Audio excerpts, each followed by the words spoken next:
Hello guys, আসসালামু আলাইকুম। আমরা সেদিন চলে গিয়েছিলাম শরীফ পার্কে। তারপর আমরা টিকিট কাউন্টার থেকে টিকিট নিলাম আর কি। টিকিট নিয়ে ভিতরে প্রবেশ করবো এখন। ভিতরে প্রবেশ করে গেলাম ঠ্যাং ঠ্যাং করে। আশেপাশের ভিউ তো দেখি ভালোই লাগতেছে, খারাপ না। তারপরে এখানে খাবার দাবারের সাইড, যেখানে খাইতে বসে মানুষ, কিন্তু আমি খাই নাই। আমরা গেছিলাম ঘুরতে।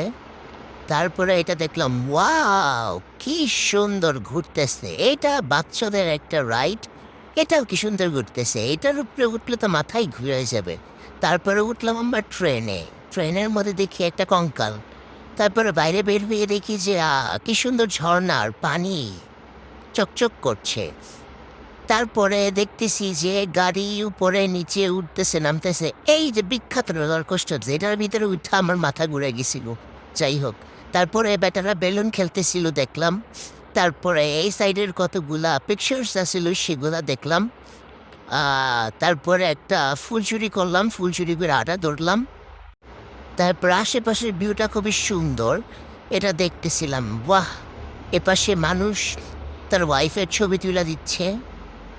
এখন ড্যাং ড্যাং করতে বাসে ফিরলাম। এবার ভালো থাকবেন, আল্লাহ হাফেজ, বাই বাই, টাটা।